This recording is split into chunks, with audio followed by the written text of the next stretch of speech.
ናይ ፋሚሊ ኮይኑ ይፈልጥ عرفت كلتنا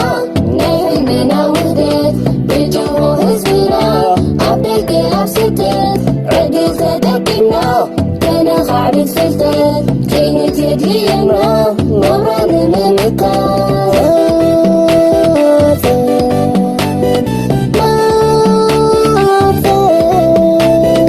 ما سنت بكيسا نغلو تعقوف كتسكن كتكئ كسانا نعلوف ما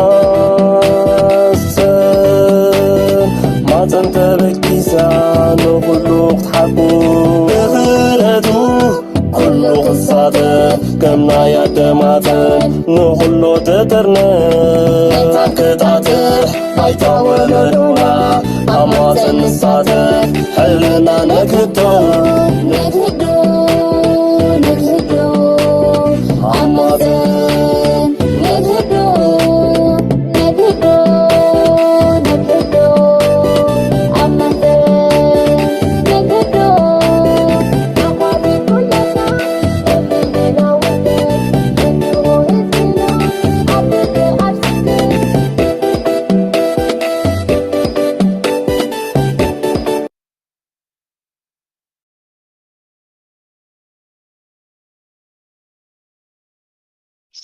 ሰላም ከመይ ቀኒኹም ተኸታተልቲ ማህፀን እንኩሉ እምበኣርክስ ኣብ ዝሓለፉ ሓያሎ ሳምንታት ሓሙስ ኣብ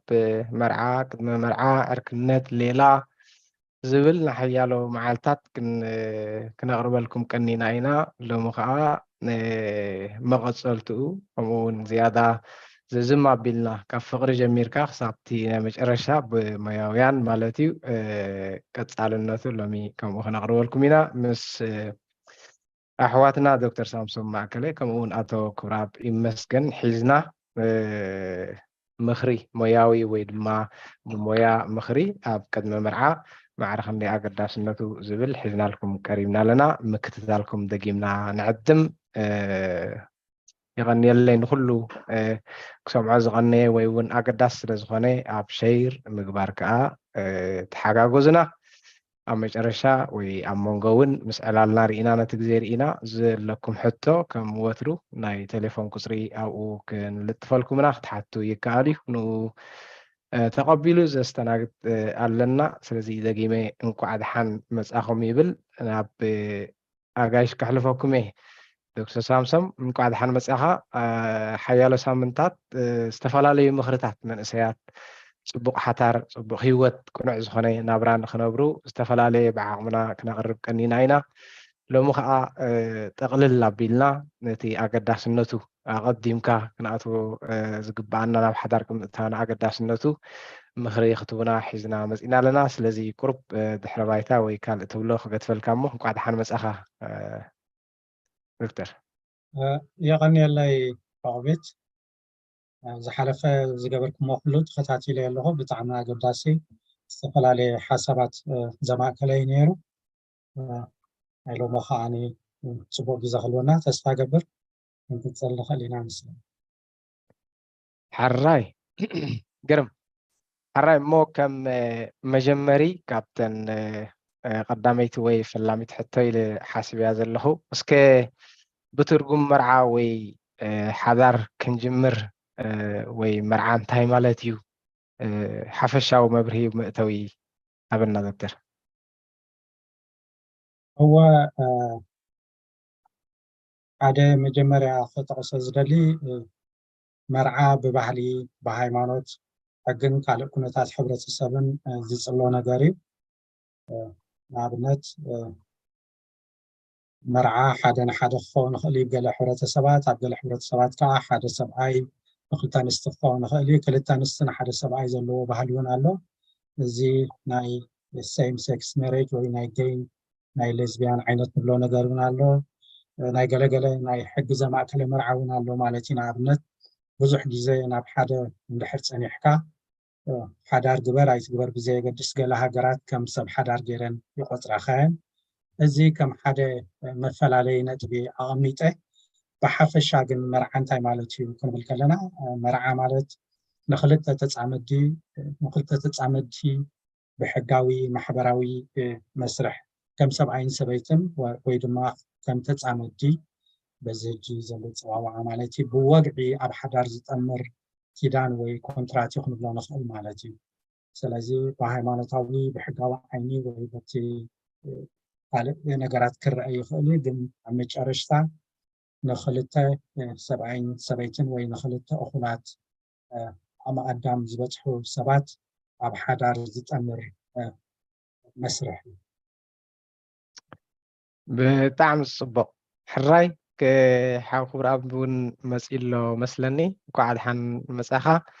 ስለዚ ዝኾነ ኣብኡ ዝምላእ ወይ እንተለካ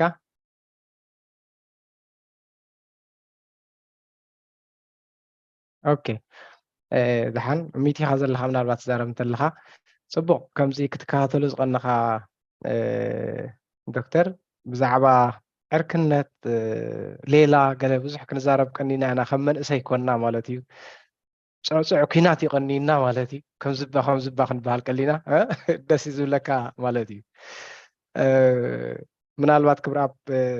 ትውሰኽ ኣለትካ ወይ ሌላ እውን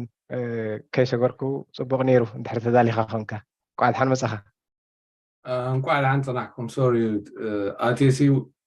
ርሕቕ ኢለ ፀኒሐ ዋላ ሓንቲ ኣይሰማዕኩን ግን ምልላይ ክብሪ ኣብ ይመስገን ይበሃል ኣብ ዋሽንግተን ስቴት ኣብ ኣሜሪካ ኣቕመጥ ናይ ማሕበራዊ ብፍላይ ድማ ኣብ ስድራ ቤትን ኣብ ቆልዑን ዘተኮረ እዩ ሞያይ ዶክተር ሳምሶን ፅቡቅ እንኳዕ ተራኸብና እንደገና it's nice to see you again ሰላም ክብሪ nice to see you yeah so ኣብዚኣ ጠጠው ከብል ሞ ምናልባት ኣብቲ ዝመፅእ ዘሎ ሕቶታት ፎሎው ክገብረኩም ሕራይ ምናልባት ኣብታ ቀዳመይቲ ሕቶ ምስ ስራሕኻ ክልቲኢኹም እውን ስለ ትኸይድ ቁርብ እንተመላእኻላ ፅብቕቲ እንታይ ኢለ እስካ ሓፈሻዊ መእተዊ ምእታም ክኾነናሲ መርዓ እንታይ እዩ እንታይ መርዓ ዝብል ምናልባት ርዲኢቱ ማለት እዩ እንታይ ዕርክነት ገለ ክንዛረብ ቀኒና ኢና ማለት እዩ ምርዛእ ገለ ሕጅቲ መርዓ ዝበሃል ሓፈሻዊ ኣብኡ ገለ ስራሕኻ እውን ስለ ዝኾነ ማለት እዩ እዚ ኣባ ደይ ዝበርትዐት መርዓ ኣነ ከም ዝርዳእኒ ማለት እዩ ምስ መርዓ ናይ ክልተ ተፃመድቲ ብናተይ ምርዳእ ተባዕታይን ኣንስተይትን ዘሎ ናይ ብፍቅሪ ተኣሳሰረ ማሕበራውን ውልቃውን ማሕበራውን ኮሚትመንት ወይ ድማ ኮሚትመንት እንታይ ከም ንብሎ ምውሃሃብ ዶ ክንብሎ ምምልላእ በቃ ክልቲኦም ምምልላእ ወይ ምውፍፋይ እዩ ስለዚ ከዓ እዩ ኣብ በይንኻ መደቀስስ ኣነ ንስኻን ተመርዒና ኣለና ካብ ሕጂ ንኛው ኢልካ ክትውድኦ ዘይትኽእል ማሕበራዊ ረቑሕ ኣለዎ ነቲ ሰብ ነቲ ካልእ ሰብ ነቲ ህዝቢ ንሰብካ ንገለ ክስተእትወለካ ግን ካብ ውልቂ ውሳኔ ዝጅምር ወላ መርዓ ጌርካ ቬሎ ጌርካ ወላ ክሳይቲ ዘይጌርካ ነቲ ሰብ ናይ ምፍላጥ ሓላፍነት ኣብቲ መርዓ ግን ኣለዎ እዚ ከዓ ፈልዮ ካብቲ ብሓባር ምንባር ብዘይ ክስታይ ማለት እዩ ምክንያቱ እታ መርዓ እታ ኮሚትመንት እያ ኣነ ከምዚ ንክኸውን ኣብ ቅድሚ ክምሕል ገለ ዝብሎ ክስታይ ኣብ ካልኦት ድማ ባይ ፐርሰናሊ መንፈሳዊ ዳይሜንሽን እውን ኣለዎ ስለዚ መንፈሳዊ ማሕበራዊ ውልቃዊ ዳይሜንሽን ዘለዎ ወይ ድማ ፅፍሒ ዘለዎ ኣብ መንጎ ክልተ ሰብ ሓዳር ዝግበር ኮሚትመንት ወይ ድማ ምውፍፋይ ምበልክዎ ኣሜዚንግ ብጣዕሚ ፅቡቅ ስለዚ ማሕበራዊ መንፈሳዊ ብኩሉ ምቅርራብ ዘድልዮ እዩ ዓብይ ምድላው ዘድልዮ እዩ ማለት እዩ ብጣዕሚ ፅቡቅ ሕራይ ናብቲ ዝቕፅል ከይደ እዚ እንተደኣ ኮይኑ ዓብይ ሕቶ ዓብይ ማለት ክብድ ዝበለ ሕቶ ኢኹም ኣልዒልኩም ፀኒሕኩም ማለት እዩ ስለዚ ነዚ ንመርዓ ወይ ናብዚ ከኣትው እንተኮይኖም ተፃመድቲ ቅድሚ መርዓ ሓስቦ ዘለዎም ወይ ቅድሚ ኣብ መርዓ ምእታዎም ወይ قدمي ناب حدار مئتاهم كحسبو ወይ كفلطو زلوهم سي انتايو مالتي أقدمهم قدم مرعاهم أب قمت كأتو زلوهم انتاي تبلو بدكتور سامسام كجمر مو حر ريغاخ تكون اللي مانيكم عبي فلتكم هيتحاز ليكم انت أنا ولا في جمر عربيت حر حاجة تزعمت دي كلمة مرعى بزح نجاراتهم كفلت زلوا جن أب سلس ترمف قبل مثلني سلس نجارات أقدس بيننا عايز معني هذا تقدم أي نجار سب كفلت دلوا مجمرة مرعاوي دلديو زبل حطه مالتي مرعاوي دلديو زبل حطه حنساب قد كخون خلي مغنيات بزحات سبات مرعى حدا كم مسرح ناهيوت كيرم يمدريو لكع مسرح ناهيوتي قم كل سبي مرعو مالت أيضا بنت أقداس حطه مرعاوي يدلديو زبل حطه مس علامة مرعاوي انتايو زبل حطه حزة سلز دلوخي أنا خمرعون دحر كوينة سلام انتاي زمرعو دلوخو علامة مرعاوي أي انتايو زبل سب حد تصبوئي مغنيات بزحات علامات كله خلون ديهم كل عام ولاد حدار مقبار قل زبل نجار كما تصخلي قم سبات من ناتهم علامات بزيادة تصقطلو كله يخلي سلازي تعدامي سفلت وازلون في نص معني علامة مرعوي انتايو زبليو مغنياتو كان مرعى انتاي زدلو زلخو انتاي كركب يد متسق زلخو زبل حطاق من لسالك آخرين والعادي يقول للدليل قزمة دي دليل مسايت وهات شطرح سلز زلخو دي أبوين عدينك حقوس دي دليل زيتات كله نقر جمجيمكا نتمسا خاخر عايز متسامل دوان سلد سألوه انتاي زدلو زلخو خابز مرعان مبال تاقداسي قدامي حطوي مسلمين غالعي مسؤول كل جزء تحز انتاي كهبخل وينتاي على زبل نجاري مسلمين انتاي على زبل بزح جزء سب مالك طبعا يزرعه طبعا أقداسينا المرعى على نجار حساب كيد كن أبت مرعى انتاي حجز خيز الله فينو طبعا فينو سرح نزبل حتى خاني تي غالعي أقداسي نتبي مغنياتهم أب مرعى نقحات ليكا طبعا ليكا انت عينت المدلسات عليك او انت عينت كبرتات عليك يدليك ناي مزرعب كلات ويت كوميونيكيشن سكيل نبلو كل بيزون يدليك لكسيك يدليك مغنياتو كم زي كبر أبزبلو مرعى ناي محبراوي قطباوي أكالاوي إيموشنال نبلو ناي سمعت كونتات كل زوها هذا سلغزقونه እዚ ነገራት ክትወድህን ድሕር ኮንካ ሓልዮት ፍቕሪ ናይ ዘረባ ክእለት ንቕሓት እዚታት ነገራት የድልየካ እዩ ስለዚ እንታይ ሒዘ ዝኸይድ ዘለኹ ዝብል ሕቶ ኩሉ ግዜ ኣገዳሲ ይመስለኒ ካልኣይ ሕቶ እቲ ሳልሳይ ነገር ከዓኒ ድሕሪ መርዓኸ እንታይ ክፅበየን ይኽእል ዝብል ነገር እዩ ኩሉ ግዜ መርዓ ክንብል ከለና ምናልባሽ ሕፅኖት ጥዑም እዩ مرعون تعميو مساخلات كاكاليتي سعللك بزح نجار كابعز دبلكو أكلاوي سنا عمراوي تي إيموشنال بحال سنا لبناو نجارات حاجز تركب يخاجن بدوتات كاللو مرعى كل جزء حجوس هيوت زي كل وقت خالي سلازي أبت مرعان تعينت بدوتات كتصبيني يقولون تعينت مفتاحات كل ونخا يقول زبل حدا مساخة حسكايوي كتحسب الوزلك نجار يمثلني سلازي هيوتك زحاشة نجار نخفون ندحر كوينو يعني مرعاتك زحاشة عدل خلوك ندحر كوينو سلامتاي تأت لخا انتاي حسكات خير لخا انتاي كخص بك هايو نزل النجارات زيهم توم سلسة أقدستي يمثلني مغنياتو مرعا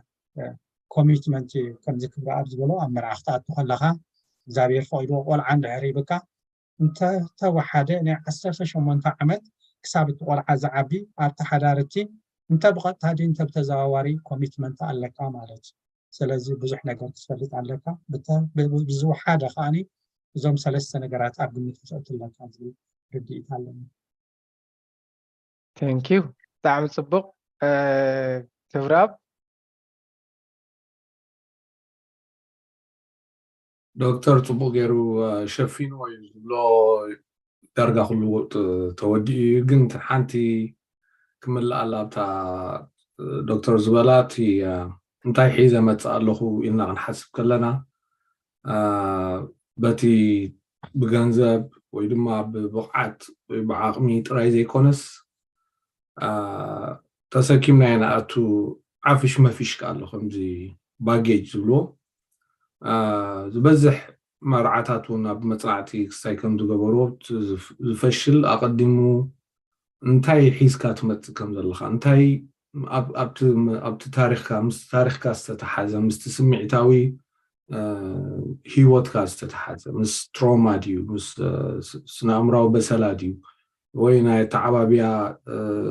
مخسب خون صقمات ديو مس استتحاز ابت مرعى سوق زاتو كم زي تفلت غاشا كم غاشا زي كونسي كم نبور من نوابرو خوين زاتو نسون كتفلتو اقداسي قلم متاوكا مالتي مغرياتو اكلنات كم خوانو ما يترفو من انديو ግን ኣካለዮም ኣካልናተዮም ግን እዚኦም ከኣለዉ ኣብ ዙርያይ ኢልካ ክትመፅእ ከለኻን ኣነ ከም ዘለኽዎ ከምታ ዘላታ ፅብቕቲ ክትከውን እየ ዝደልያ እታ መርዓ ኢልካ ክትኣቱን ይፈላለዩ ነቲ ኣብቲ መርዓ ከመይ ከተዋስኦም እቶም ምሳኻ ዘለዉ ዓፊሽ መፊሽ ባጌጅስ ኣገዳሲ እዩ እብል ኣብ ልዕሊ እታ ዶክተር ዝበላ ትኻልእ ግን ከምቲ ዝበሉ ቴንክ ዩ እስከ ናብታ تغسل حتى قدمي ملعب ليس قرب نشتي دكتور انتهى القاطع اسكانيركا من البات مرعى قلعة ولد ويون قالون كون خل با سمينا اخ قالي تركب ويون تاي كله قبر له كاب شرمت الزور جلسي وحس صاتها ركبون اخل دي زي انت حس كم تمثيلكم سنيحكم اخل دي اختولد الكام مرعى وبمسرته كم زربال كو استفعل سباتنا ناتهم زخون دليتات علوم مرعى اجي دليتات كان بحرفليت كاخا كنات كامت عمدي بلكع تمرصو تخل مالتي اجي اخل لي كونن تسبل مناباش غير كونن كخون خدي مغنيات السب نناتو زخون دليت علو انا نابز عالم زي قلعه خولد ايدلني مغنياتو زلو قلوع كمان بتخكل عبين كيلك حدا سب ابتناتو مورال جمجما وي مورال جاجمنت اعتي خاطر زارب اسكاف او نخلي مغنياتو انا كم حدا ارتاوي كم حدا حبشا وقت ولد على كامبر وتمنفساو عين تاريخاون ولد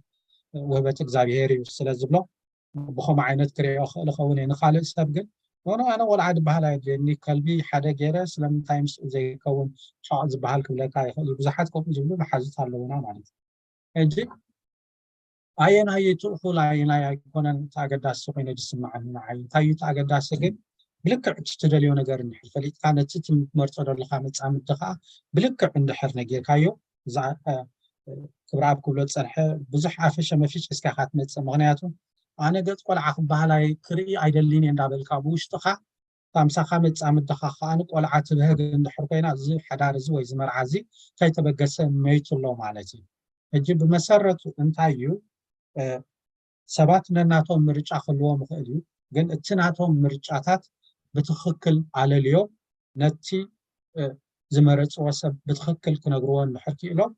ابتزدلي ونغرات اخولنا ايكونن او قال او كل مسلم معنا بزح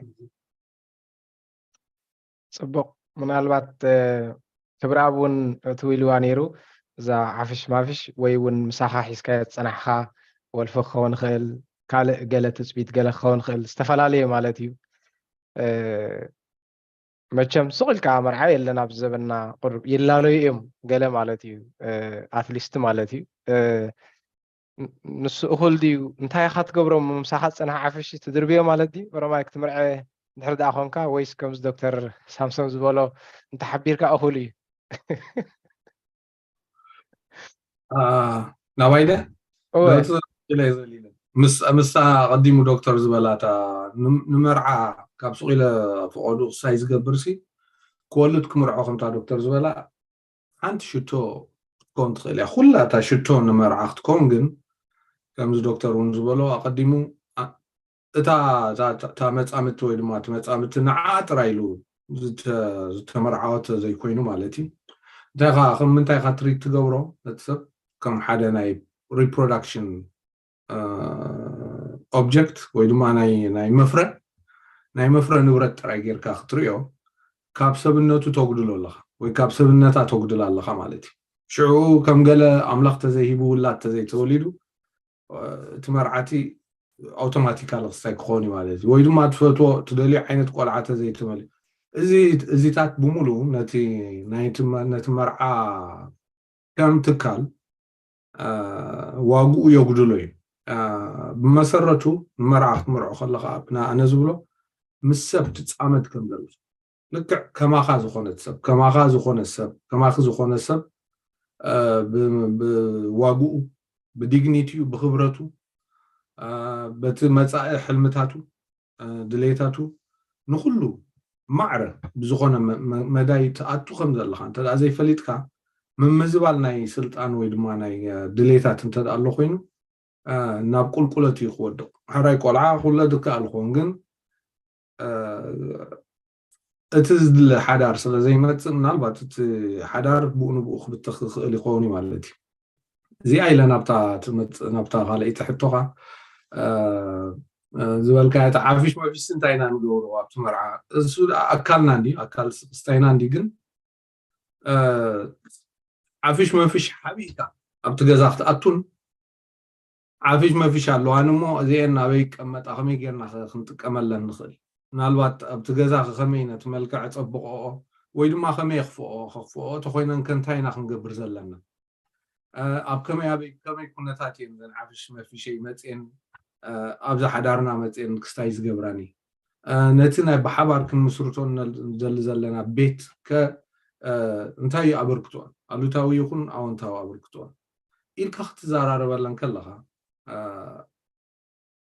እዩቲ ዘመጽእ ጽሩይ ንጹህ ኮንካ በቃ ሁሉ ነገር ካትሓጻጺብካ ተኣቱ ማለት ዘይኮነ ብሓዳር ግን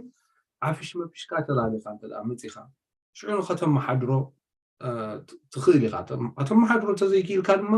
ናብቶም ከመሓድሩ ዝኽእሉ ክኢላታት ክትውከስ ትኽእል ግን ከም ሳልሳይ ኣካል እዮም እሶም ሳልሳይ ኣካል ስለ ዝኾኑ ነቲ ሓዳርካ ነቲ ርክብካ كم مخلعتها ويد مالك كم ما بأستي سايسي كونهم أوكي دوم عفش ما فيش نتاي نقبرهم نمن نزارة والله من تاي ما متى ما شجرنا له قال لك أخت زاربن كتوكس العلو كله دم أختوكس حجة هذا عبطة تقم أنا خمس قات من عبطة مكروي نتايو عقبت انت دا وسخ الله خو جزير ستاي تغينا تطوع بلنيخا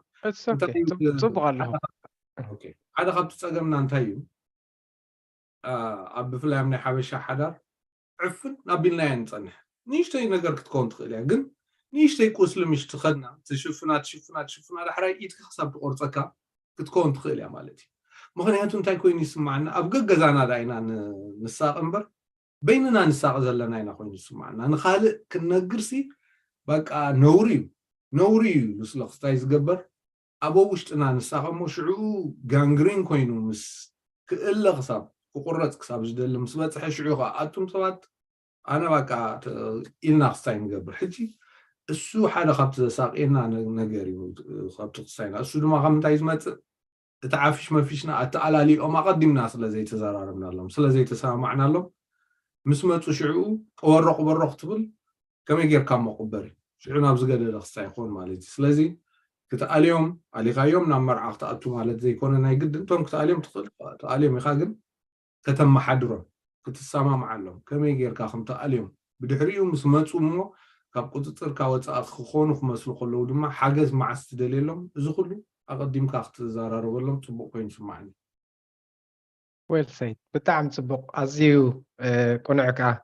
انا دحرماي نبعتي مستمر عخو لتقن عمس ولدكو ابزي مخري ناي سب حدار ويدما قدم مرعز وهاب مخري حجي ازوس دزلهو ذاتو حجي قرب أبريكم لي مفرنا ستايل النخل تعينت دنقل الناوي نسحنا يزلو تحدنا يأكل يقللي تحدنا يلب نسحنا زعفش ما فيش تبلات أنا خانت قبير كالك تزخف إذا خبذة أو اشتها حس كذا اللي خا زي نسه مخان كبيدي ويلنا زيادة جلس تغير كالي الدنيا تاتهم تم زي تمرعهم ولا تمستمرعهم أي تغمن الله الذي أكم زخت كذب تعمي تصبغي يغني لنا دس يلاتنا مالتي عزيو زوم دك زي عدلنياتهم بزي أنا وده هجرسة بيزوم من هجرسة بعزر أربعة وحش كي مسأسي ما قد وحش سرقة يمزب لنا زلوا تردياتكم تخون ثم ناي كتما مسلوة حراي زملا أنت زي بالكم نابتا تقصل حتنا حلفه ኣብ ብዙሓት ሃገራት ቅድመ መርዓ ምኽሪ ወይ ፕሪ ሜሬጅ ካውንስሊንግ ፍሉጥ እዩ ብፍላይ ኣብዚ ምዕራባውያን ሃገራት ማለት እዩ እንታይ ጥቕሙ ቅድሚ መርዓ ካውንስሊንግ ኢልካ ኸ ሓደ በፅሒ ዝኣኸለሲ ኣኺልና ኢና ገለ እንታይ ጥቕሙ ዋሲ ጉኑን ዲኸ ብሕብረተሰብና ነይሩ ድኸ በዘራርባና ካውንቲ እንድዕዘራርቡ ፕሪ ካውንስሊንግ ገለ ዝብል ብዙሕ ኣይንፈልጦና ግን ነይሩ ዲኸ ምናልባት ድሕረ ባይታ ኣብ ባህልና ተፀጊዕኻ እንተዘይ ነይሩ ኸ እንታይ ጥቕሙ ወይ እንታይ ማለት እዩ ዶክተር ሳምሶን ክጅምር ሕጂ هو زي ቅድሚ መርዓ ምኽሪ ወይ ፕሪማሪታል ካውንስሊንግ ዝበሃል ብዙሕ ግዜ ናብ መርዓ ንዝኣትዉ ተፃመድቲ ብዛዕባ ትፅቢታቶም ኣብ መርዓ ዘለዎም ትፅቢታት ማለት እዩ ብዛዕባ መፃኢ መደባታቶም ከጋጥሞም ዝኽእል ግዶታት ከመይ ገይሮም ክፈትሕዎ ይኽእሉ ንክድህስሱ ዝሕግዝ ናይ ምኽርን ማዕዳን ኣገልግሎት እዩ ማለት እዩ እንታይ ጥቕሙ ንዝብል ከዓኒ ንተፃማድቲ ብዛዕባ ዝተፈላለዩ ጉዳያት ከም ንኣብነት ቁጠብኦም ከመይ ገይሮም ከመሓድሩ ይኽእሉ ኣብ ውሳኔታት ዘይቤታዊ ድዩ ካልእ ውሳኔታት ከመይ ገይሮም ክወስዱ ይኽእሉ ብዛዕባ ሕቶ ናይ ፆታዊ ርክብን ምስ ዝተተሓሓዘ ሽግራት እንድሕር ኣሎ ብዛዕባ ምፍታሕ ግርጭት ብዛዕባ ቆልዑ ምእላይን ምዕባይን ምስኡ ዝመፅእ ኩነታት ዝኣመሰሉ ጉዳያት ክድስሱ ዕድል እዩ ዝህቦ ከምዚ ዝበልካዮ ኣቐዲምካ እውን ሎሚ ቅድሚ መርዓ ኣቐዲሞም ይላይለዩ እዮም መንእሰያት ተላልዮም ተፋሊጦም እዮም ድሓር ናብ መርዓ ዝኸዱ ኣብቲ ናይ ምልላይ ግዜ ዝነበረ ሽግራት እንድሕር ነይሩዎም ንክዛረብሉ ዕድል ይረኽቡ እዮም ምስታት ክድህስሱ ይኽእሉ እዮም ማለት እዩ ሕጂ ኣብ ኤርትራ ሃገርና ወይ ኣብ ናትና ሕብረተሰብ ከምዚ ዓይነት ነይሩ ዶ ንዝብል ኩነታት ኣትሊስት ኣብቲ ኣነ ዝፈልጦ ሕብረተሰብ ዓበይቲ ወለዲ እኹላት መርዓ ዝኣኸሉ ደቆም ኣዴታት ነተን ኣዋልድ ኣቦታት ነቶም ኣወዳት ብዛዕባ መርዓ እንታይ ክገብሩ ኣለዎም ሽግራት እንድሕር ኣጋጢሙ ከመይ ክፈትሕዎ ኣለዎም እንታይ ዓይነት መገድታት ክኽተሉ ኣለዎም ንዝብል እኹል ዝኾነ ምኽሪ ይህቦም እዮም ማለት እዩ ብፍላይ ኣብዚ ከኣቶም ኣባ ሓጎታትና ወይ ኣባያታትና ዝለዓለ ተራ እዩ ዘለዎን እሰን ብዙሕ ስራሕ ስለ ዘይብለን ትዕብየት ገለ እውን ስለ ዘሎ ኣብ ከምዚ ዓይነት ምኽሪ ኣብ ከምዚ ዓይነት ማዕዳ ብዝያዳ እየን ዝነጥፋ ብዝያዳ ከዓ ብዙሕ ነገር ትሕዛኻ ማለት እዩ ሕጂ እዚ ኩነታት ኣብቲ ናይ ባህላዊ ወይ በቲ ማሕበራዊ ኩነታት ክትሪኦ ትኽእል ኢኻ ኣብቲ ዘመናዊ ኩነታት እንድሕር መፂኻ እውን ብዙሕ ግዜ ክትመርዖ እንድሕር ሓሲብካ ምስ ዓርክኻ ምስ መሓዛኻ እሞ ካድያ ሓትናኻ ድያ ሓበቦኻ ድዩ ካባኻ ዕብይ ዝበሉ ኣብ መርዓ ዝኣተው እሞ ብዛዕባ መርዓ ብዙሕ ግዜ ትዘራረብ ትድህስስ ኢኻ ኣብቲ ፕሮፌሽናል ካውንስሊንግ እንብሎ ወይ እቲ ሳይንሳዊ መደብ ወይ እዚ ናይ ምዕራባዊ ዓለም እንብሎ ነገራት እንድሕር መፂኻ ግን ከም ባህሪ ብዙሕ ግዜ ኣብ ከምዚ ዓይነት ናይ ምኻድ ኣድህቦ የለን ብዙሕ ግዜ ልሙድ ኣይኮነን ኦፍኮርስ ከድኾኑ እዮም ሎሚ ምስ ገለገለ ሽግራት ግን ዝተጋነነ ወይ ብብዝሒ ዝረአ ተርእዮ ኣይኮነን ክሳብ ኣነ ዝፈልጦ ቴንክ ዩ ዶክተር ሳምሶም ክብራብ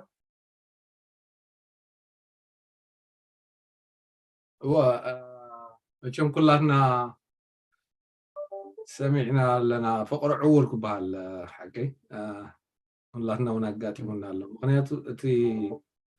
ብፍላይ መዓስ ኢኻ ዝሃርመካ እቲ ኣብቲ መጀመርያ ንመርዓ ወይ ንፍቅሪ ክትፃመት ከለኻ ውስን ከለኻ ሽዑ ዳርጋ ቁሩብ ናይ ምርኣይ ክቲ ክሪቲካሊ ነቲ ኩነታት ብወዳዓዊ ነገር ናይ ምርኣይ ተኽእሎ ይውሕድ ኣብቲ ግዜ እቲ ሕጂ ኩላትና ክንምርዖ ከለና ባድላቅ ጌርና ቬሎ ጌርና ገለ ሽዑ እቲ ቃል ክነኣትዎ እንተደኣ ዘኪርካዮ ኣብቲ ግዜ መርዓ ዝኸበደ ስቴትመንት ዝኸበደ ቃላት ተሕልፎ ኣብቲ እዋን እቲ ግን ኣይፍለጠካን ኣነ ንዓኺ ክስቶ ብኩሉ ነገረይ ክሞተልኪ ክሓልፈልኪ ገለ ከም ዝደርፊ ኮይኑ ይስማዓካ ኮሚትመንት ግን ንሂወት ትወስድ ክስታ እዩ حجي صبقነት ኣለዎ ነቲ ፍቅሪ ዕውር ዝብልዎ ሲ ኣለዎ ከም ብላይንዲንግ ኢፌክት ክህልዎ ክእል እዩ ኣብቲ እዋን ስለዚ ንመርዓ ክትዳሎ ከለካ ቶም ፅምዲ ነቲ ኩነታት ብወድዓዊ ነገር ክርእይዎ ስለዘፀግሞም ትምርዑ ምስ በሉ ኣነ ዳ ከምዘይመስለኒ ዝነበረ እስኻ ዳ ገለ መለ ናይ ምባል ክስታይ ክህሉ ክእል እዩ ሪያሊቲ ምስ ሃረሞም ማለት እዩ ክውንነት ምስ ሃረመካ ምክንያቱ መርዓ ክውንነት እዩ መርዓ ኣብ ሙቪ ገለ መለ ትሪኦ ነገር ዘይኮነ ዕቤት እዩ ዕቤት ናይ ሂወት እዩ ግሮውት እምበር ሓድሽ ዕልምኻ ክስታይ ትገብረሉ ነገር ኣይኮነን ብርግፅ ኣብ ፍቅሪ ዘሎ ዕቤት እዩ ማለት እዩ እቲ ፕሪማሪታል ካውንስሊንግ ሕጂ ንምንታይ ዝጠቅም ብፍላይ ብሰብ ሞያ ክኸውን ከሎ ማለት እዩ ካብቲ ስምዒት ዝወፀ ሓደ ሚዛናዊ ዝኾነ ኣሰስመንት ክገብረልካ ይኽእል እዩ ማለት እዩ እሱ ድማ ከምቲ ዝበልናዮ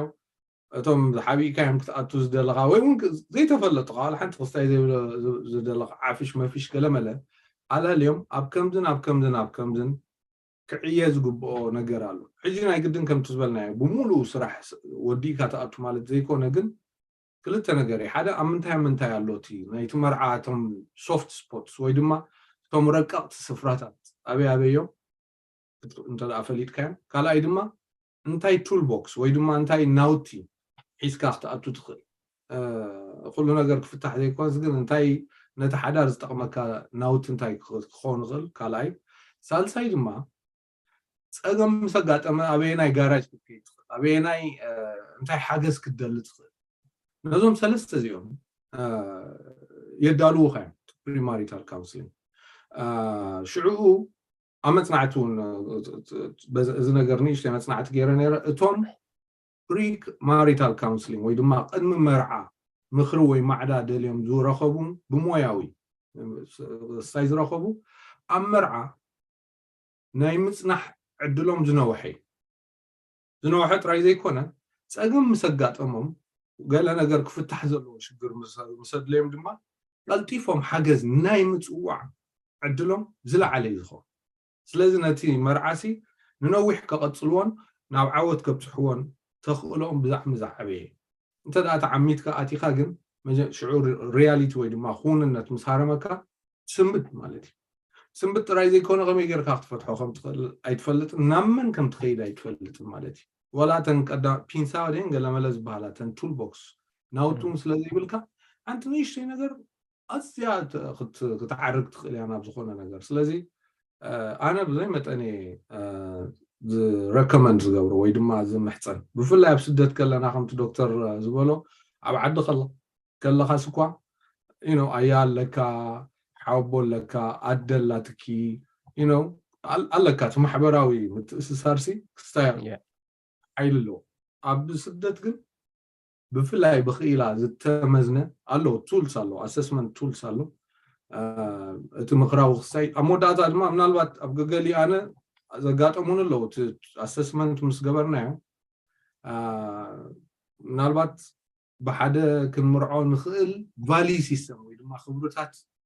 ከም ዘለና ኮይኑ ኣይተሰማዕንን ኢሎም ዝተፈላለዩ ኣለዉ ካብ ዳሕራይ ተፈላለዩ ኣቐዲሞም ሚዛኖም ፈሊጦም ክስታ ክገብሩ ይበልጥ ዝብል ስለዚ ከማ ክብል ክእል ብሓፂሩ ብጣዕሚ ፅቡቅ ክልቲኢኹም ዳርጋ ክልቲኡ ኣብ ዝበልኩሞ ካብዚ ሕቶ እዚኣ ከይወፃኹ ምናልባት ሕቶ ወይ ሽግር ናይ ፆታዊ ርክብ እውን የማኽር ወይ ፈትሕ እዩ እዛ ሕቶ ብነፍሰይ ማለት እዩ እንታይ ዝብል ማለት እዚ ይፍታሕ ዲኸ ብከምኡ ካውንስሊንግ ይግበሮ ድዩ ኣብ ፆታዊ ሽግር ክመፅእ ዝኽእል የምፅእ ዲኸ ሽግር ጠንቂ ክኸውን ክእል ድዩ ፆታዊ ርክብ ወይ ስጋዊ ርክብ ዲና ንብሎ ፆታዊ ርክብ ብትክክል እንተዘየለየ ሶሪ ብዝኾነ ኮይኑ የምፅእ እዩ ኦፍኮርስ ምክንያቱ ብክልተ ነገር ክትሪኦ ትኽእል እንዲኻ ሓደ እቲ ኣብ ሰብ ሓዳር ዘሎ ዘይምውህሃድ ክኸውን ይኽእል እዩ ናይ ግዜ ናይ ፍሪኩንሲ ናይ ካልእ ኩነታት ክኸውን ይኽእል እዩ ካልእ ምስኡ ዝተተሓሓዘኻ ብሕልፍን ኣብዚ ግዜ ዘለናዮ ናይ ቴክኖሎጂ ፅልዋ ኣሎ ማለት እዩ ናይ ፖርኖግራፊ ዝተተሓሒዙ ምስኡ ዝኸይድ ነገር ኣሎ እጂ ሓንቲ ነገር ኣብዚኣ ከነፅራ ዘሊ ምዛ ክብዓውን ዕስቦም ፀኒሑ እቲ ናይ ፕሪማታል ካውንስሊንግ ፕሪ ማሬጅ ካውንስሊንግ ዝበሃል ወይ ፕሪማሪታል ካውንስሊንግ ዝበሃል ከምዚ ከኒናታት ኣይኮንካን ትወስድ እዚአን ተሸግር መፅናኹም እዚአን ኣለዋ እዚአን ድሕር ኣጋጢመን እዚአን ኣለዋ ዝብል ነገር ኣይኮነን ብዙሕ ግዜ ኣብቲ ናይ ማሕበራዊ ኩነታት ናትና እንድሕር ካብቲ ምኽርን ማዕዳን ሰብ እንታይ ይድብለካ ከምዚኣ እንድሕር ኮይና ከምዚኣ ኣስገብር ከምዚኣ እንድሕር ኮይና ከምዚኣ ኣስገብር እንድሕር ረቢሻትካ ገው ኣቢላ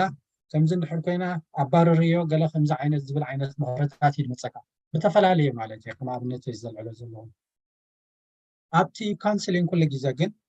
ፈታሒ ሽግርካ ባዕልካ ኢኻ እቲ ካውንስለር ወይ እቲ ዝተባኡ ዘሎ ኣማኻሪ ኣሳላጢ ኢላ እምበር እሱ ዝህበካ መፍትሒ ነገር የለን እንታይ ዝፈጥረልካ ከምዚ ዓበይ ክብራ ዝበላ ህዱእ ናይ ምዝርራብ ቦታ እዩ ዝፈቅደልካ ዝፈጥረልካ ሓደ ሕቶታት ክሓትት ይኽእል እዩ ነቲ ትገብሮ ነገር ምዝራባት ዘቀላጥፍ ነገር ማለት እዩ እንተዘይኮይኑ ንዘጋጠመካ ሽግራት ሴናርያታት ወሲድካ እንታይ ፍትሕ ክተምፅእ ትኽእል እንታይ ኩነታት ብኸመይ ክትሪኦ ትኽእል እዩ ዝፈጥረልካ ማለት እዩ ግን እንታይ እዩ ናብዚ ዘሎ ሕጂ ሰባት ብዘይ ዝኾነ ናይ ፍርዲ ወይ ጃጅመንት ዘለዎም ሽግራት ክዛረቡ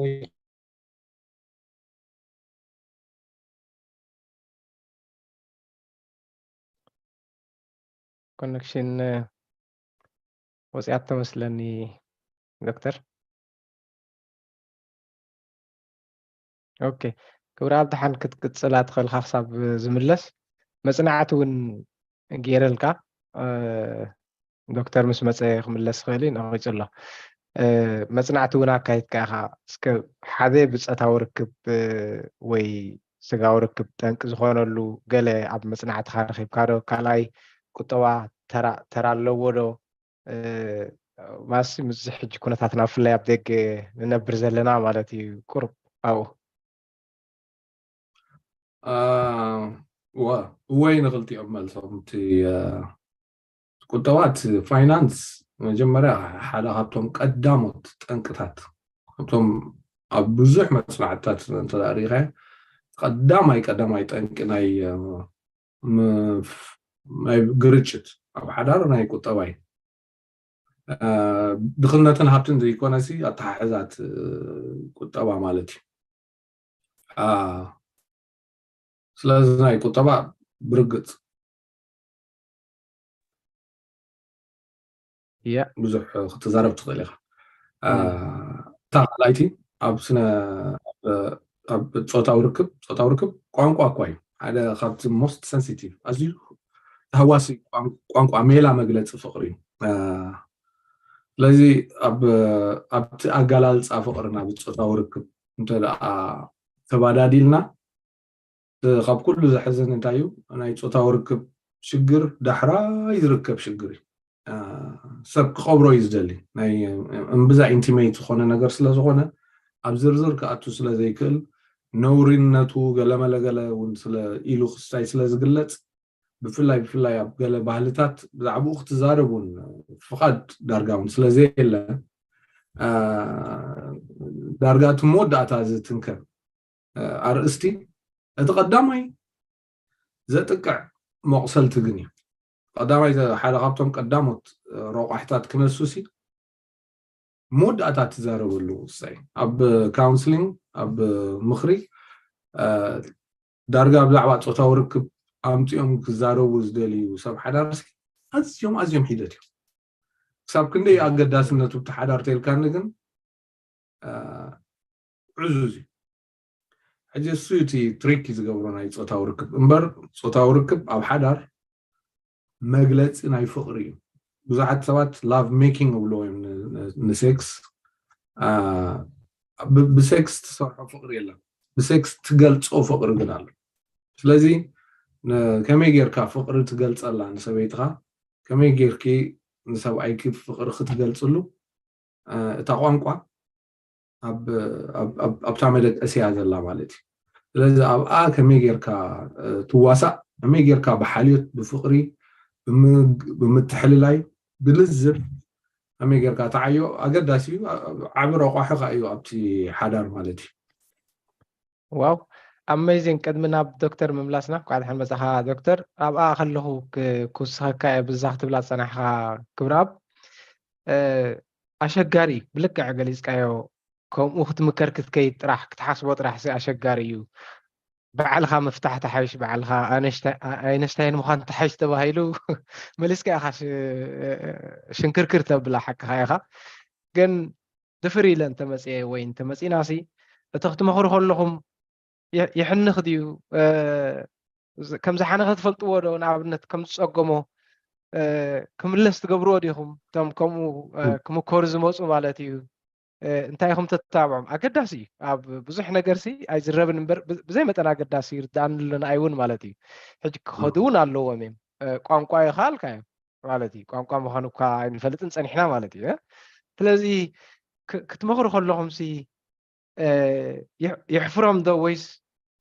ኣይሕፍሮምን እዩ እንተመፅኦም እታ ምምፃእ እያ ተሸግሮም እምበር እንተመፅኦም ሲ ድሓንያ زيادة متان كنت سقط الله كدف ناوخ متسألو كفتح سلو زلو أبا سقيت كبراب ምናልባት ዶክተር እውን ክምላእ ኣለዩ ግን ንኹሉ ዝሕፍር ገምቲ ብፍላይ ባህልና ዳርጋ ኣብ ውሽጢ ኢኻ ትዛረበሉ እምበር ብደገ ሞኸዓ ንምኽሪ ደሊኻ ሓደ ፅምዲ ዝክር በዛ ርእስቲ እዚኣ ከመ ርእስቲ ሒዞም ክስታይ ዝገበሩ ምኽሪ ዝሓተቱ ማለት እዩ By the way, I'm officially a sex therapist. I concur. Ka uninyo zedlio, sex therapist bar unalo na u khamo khaligen. مسرته ግን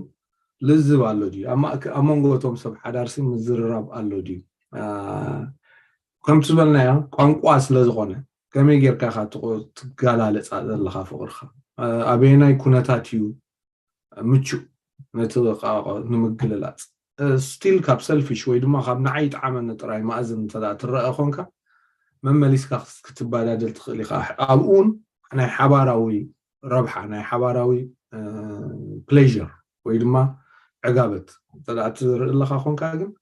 بزح ثيرابيست اللي أرستونا يكونن سلازم عم نتايز جمر دحنا بتنا بمخر مخاد نبصد مخرت مخاد قال ما لما يتنحلنا عم نحد حناس نزارة ربنا كم سب حدارسي أبينا يمشوا أبينا يمشوا أب كم يكون تاتي معاشيع لعلواي عقابة ركب زلوا بخلتي وجن انتي تتجبر خي حيش زغلو تزارب كلها زيادة يزمكر تي كستاي كي تزارب كا بخدون تلكا جن نالبات حدا عمة تخلو خون أبغى إذا زارب ما بخالك كستاي جبر ما دمو حلفت عن شوات عن كفت بزمثل قويقي خبارة سلازق المترسي أو تنقل إنت مزراب أقداس مثلا مزراب مخفات أقداس سمعني. Thank you كبراب. الرأي دكتور أمونغو إنترنت أقوالزات كاسانيها كل فينال لا مالتي نالوات أب تحس كاز نبركا ويمكن سمعت أني خاني كبراب من اللي أنت بالكلنا مالتي. هو تحيز نوركو كادرجا ودي بحبشان تزبل نيرة تناي كونسلنس راح سي السبات الزن جبر الزن أي تجبر زبخا هنا تاتا يكونن وعلى خا شجرات كا عميركا كلتيات كا تزاتي كا تفتح له بدايو جنسهم كما كلاي حد هدي زبلة بوتان أي مزراب بايتايم تفتر الكاسي قال الزناي على الحياة نحكا لك كم ذكر عبد الله عنون بروفيشنال كونسلر أيكون كونجن الذكر بوتاتنا خب كلام زنبراي زبطة ستاوركب حجارات بزح زفاتح زنبراي الجون أبستات 6 تاريخيو بزحنا فتح زخيدم بزحنا كاب حجار وتعي زموت زرات زجدد نقال نود نخلتي أشي معلتي كل شيء قات زي بالكاجن قالت أنك تهتكاوي زمت تناي حفرت قداي كاني كاب قدم وند زربوا لي كونن كم ذكر عبد بلوزا بنفسيه تبلك على الله قدم نسمعانينا بحلفي افغان سيت بنفسيه دحريلاس تحتو فلتها سلازي اب بايتو ناي توردني انا باخلا اب مفلي لاي ገጽ አያት ፈይድ እዩ ዝባሃል ስለዚ ተኣፋፊዩ ልክዕ ከም ذكر عبد بلوخا ኣገዳሲ ንሓዳር ባዓል ካብ ክንቲያ ወላ ናብቲ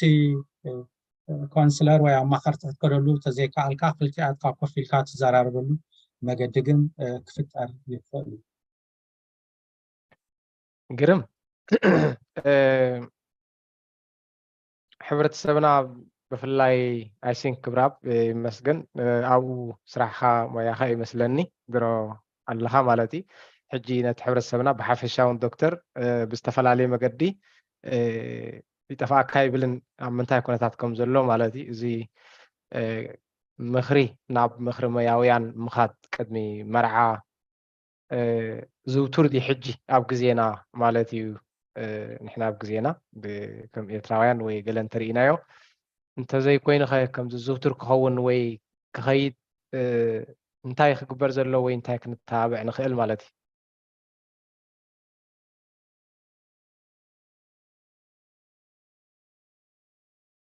نبايدة هراي جمر مو دحر دكتور كمل لالك welcome to خلاتنا نفلتو زوتور أيكون درجة إدمي مرعى سي قال كونسلينج أدلينا يلوم تحت وحيلتهم أبغى تكالات كن تأتيو تريو أب churches ويا أبيات كريستيانات على رأي الله إدمي تمرعى officiate كم مقبارن كم جو سجوزبو رأي الله ግን ካልእ ትሕቶ ከዓ እቲ ቅድሚ ካውንስሊንግ ዝግበር ቅድሚ መርዓ ዝግበር ካውንስሊንግ ድማ ኣድማዕድ እዩ ከዓ ካልእ ሕቶ እዩ ማለት እዩ ማለት ነቲ ዝድለ ዘሎ ነገር ክሃርም ይኽእል እዩ ኮፍ ኣቢልካ እዚ ንግበር እዚ ናይ ትግበር እዚ ንግበር እዚ ናይ ትግበር ጥራይ እንተደኣ ኮይኑ እቲ ማዕዳ እውን ክኸውን ከይክእል ክኸውን ይኽእል እዩ ማዕዳ ከምቲ ዶክተር ዝበሎ ዓቢ ክስታት በቃ ዓበይቲ መፅሓፍቲ ክስታይ ክትገብር ወይ ድማ እዝን ክትገብር ኣለካ ክትገብር የብልካን ኦፍ ኮርስ ኤጁኬሽን ኣሎ ፕሪማሪታል ኤጁኬሽን እውን ኣሎ ክትፈልጦ ዘለካ ሜላታት ብዛዕባ ምዕባይ ቆልዓ ገለመለገለ ኣሎ ልዕሊ ኩሉ ግን ኣብ ምንታይ እዮም ቶም ከም ሓዳር ከጋጥሙና ዝኽእሉ ተኽእሎት ብድሆታት ወይ ድማ ስትሬንግስ ብርታዕ ናይቲ ሓዳር እንታይ ክኾን ዝኽእል ኣበይ ትረቂቕ ወይ ሰንኮፍ ክስታይና እዚ ኩሉ መዳህሰሲ ሜላ ዘድሊ ኮይኑ ይስምዓኒ ስለዚ ዝውቱር ኣይኮነን እቶም ዘለዉ ድማ I don't know ርግፀኛ ኣይኮንኩን ብዙሕ ኣይረኣኹን ግን ርግፀኛ ኣይኮንኩን ኣድማዕቲ ድዮም ኣድማዕትን ተፈቲኖም ድማ ኣብ ህዝብና እተ ዝረኣኽዎ መፅናዕቲ የለን ዶክተር ክትሕግዘኒ ኢኻ ኣድላይነቱ ግን ኣነ ኮንቪንስድ እየ ብፍላይ ኣብ ስደት ዘሎ መንእሰይ እድሜው እንተደኣ መዳለው ነገር እንተጌርናሲ ነቲ ሓዳርሲ ዝያዳ ውሕስነት ህቡ ምስ መፀ ገለ ፀገም ኣብ ሓዳር ምስ መፀ ድማ ንምፍትሑ ገለ ሜላታት ተዓጢቑ ይኣቱ እሞ ኣገዳስነቱ ብዘይሕቶ ዝውቱርነቱ ግን ኣይመስለንን ዝውቱር ዝኾነ እስከና ዶክተር ቅድሚ ምኻድና ኣይሲንክ ከሞያ ስርሕኻ ይውን መስለኒ ዘይ ተጋግየ እጅ ካልእ ዓሌት እዮም ዝመፁ ማለት እዩ በዚ ንሪኦ ዘለና ገለ ወይ ብኸመይ ምናልባት ሕጂ ፍሉጥ ኮይኑ ኣይፈለጥናየን ኣነ ንኣብነት ኣይፈልጠካን እየ ፀኒሐ ኣብዚ እውን ብትግርኛ ወይ ድማ ነቲ ባህሊ ኣብ ግምት እትዮም ክመኽሩካ ዝኽእሉ ኣይፈልጥን ብኸመይ ክረኽቡ ክእሉ እንድሕር ደኣ ስራሕ ኮይኑሲ ክረኽቡካ ይኽእሉ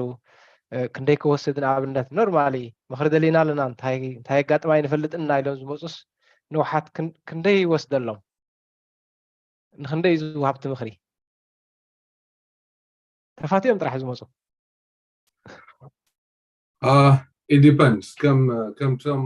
ከምቲ ኩነታት እዩ ብሓፈሽኡ ግን ብሓፈሻ ካብ 8 ክሳብ 10 ሴሽንስ እዩን ኣነ ክሳይ ዝገብሮ ማለት እዩ ካብቲ መጀመርያ መላለይን ልዕሊ ኩሉ እቲ ኣሰስመንት ወይ ድማ እቲ መዐቀኒ ሚዛን ዝበሃል ኣበይ ኮሽነር መልኡ እሞ ኣበይ እንታይ ኣሎ ኣበይ ትብርታዕ ኣበይ ትክስታይ ይድህስሶ ማለት እዩ እቲ ቱል ወይ ድማ እቲ መሳርያ ይፍትሾ ብድሕሪኡ ኣበይ ከተተኩር ከም ዘለካ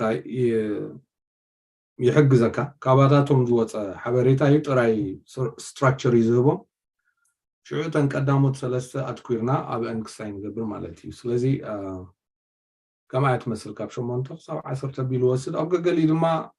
أمونغو زغد فولو واي زي أنا عيا تخون يا ويزن عيا يكون لهم تمسرح مسرح أي وقت سايز قبرولو أبقى لي ما خاول لعل توصل تزبط ناتي ركب زنبرة مستن بتحتي أب تحتي بيت كريستيان نقد مرعى زد اليوم بريماريتال كونسلينج ناو زيادة مش أمي زيادة سرح نيرة أتوم بول كيز رخبهم حيلتهم أتم مويا زبالكاي دما ولا كوابت مويا تلخو day to day سرحي نتوم بريماريتال كونسلينج مهابا يكونن سلازي ساخا كانت تزقبرو سي وصاي خابت نايت ساعات سرحي اوكي يا صبق حرينا الدكتور كملسيت زوتور ديو تبل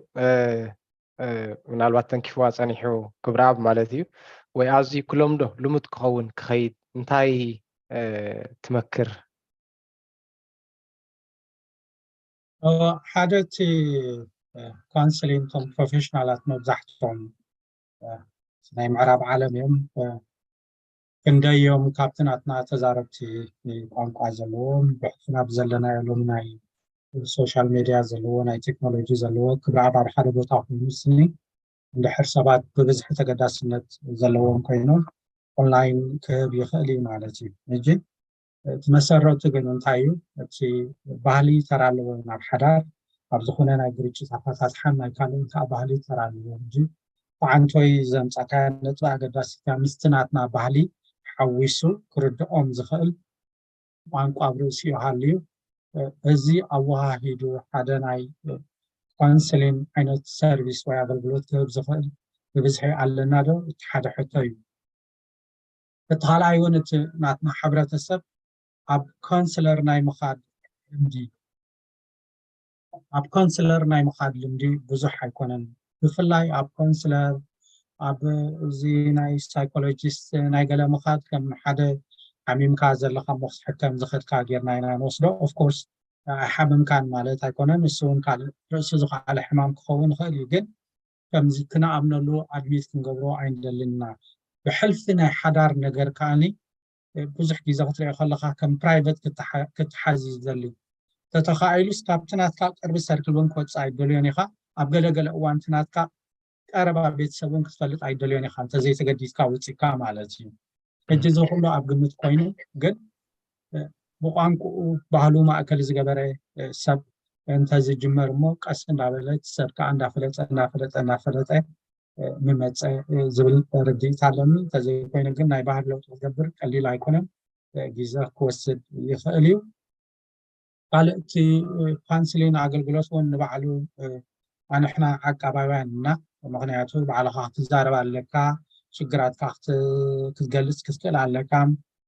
እዚታት ክብር ይብለና እዩ ወላ ኣገልግሎት ክትከይድ ምስ ፈተንካዮም ብካልእ ሰርቪስ እውን እቲ ክብደቱ ይረኣየካ እዩ ስለዚ ቀሊል ኣይኮነን እቲ ባህልና ማእከል ዝገበረ ግን ኣገልግሎት ተተጀሚሩ ሰብ እናለመዶ ክኸይድ እዩ ምክንያቱ ከምዚ ክብሪ ኣብ ዝበለ ብጣዕሚ ኣገዳሲ እዩ የስ ታንክ ዩ እስከ ሓንቲ ኤግዛምፕል ወሲተ በቃ ብርቲዓትን እንድያ ብርቱዕ እዩ ዘሎ ክሳብ ሕጂ ሓቅኹም ክትፈልጥ ኣለካ ክትብሉ ስለምንታይ ከም ትምርዖ ማለት እዩ ንበሎ ሓንቲ ጓል ወይ ሓደ ወዲ ማለት እዩ ንኣብነት ምስ ካልእ ተላልዩ ይርከውን ርክብ ይገብር ስጋዊ ርክብ ፀታዊ ርክብ ማለት እዩ ወይ እውን ቆልዓ ህልዋ ዘይተፈልጠ ዘይፈልጦ ብፃዩ ገለ ሕቡእ ማለት እዩ ወይ እውን ገለ ኮታስ ኣብ ውሽጡ ዝሓዘቶ ገለ ክብት ዝበሎ ህልኸውን ንሱ ከዓ ንስጋዊ ርክብ ንገለ እህን ምሂን ንምባል ገለ ይፅጉሞ ኸውን እንታይ ክገብር ዘሎ ምናልባት ሱቕ ኢሉ ጥዕኑ ወይ ጥዕናሲ ክባላሽ ክእል እዩ ናብ ካልእ ሳዕቤናት ገለ እውን ክወስድ ዝኽእል ኮይኑ ይስማዓኒ ብዙሓት ከበድቲ ገለ ኣለው ወይ እውን ንዕመፅ ንኣብነት ስደትሲ ግና እዩ ኣብ መገዲ ክትዕመፅ ትኽእል እያ ብፍላይ ጓል ኣንስተይቲ ማለት እዩ ክትነግረሉ ከዓ ወይ ይኸውን ሕጂ ሱቕ ኢልካ ካብ መሓሲ እዝታት እንታይ እዮም ገብሩ ዘለዎ መብዛሕትኡ ከም ዝበልኩሞ እቲ ቀዳማይ ዝግበር ምናልባት ናብ መራሕቲ ሃይማኖት ገለ እዩ ወይ እውን መሓዛ ኢልካ ዝኣመንካዮ እዩ ክሳብ ክንደይ መድሃኒት ክኸውን ይኽእል እንታይ ብመልኩሞ ዝተፈላለየ ካብ ዝጠቐስክዎ ወይ ካልእ ሒዙ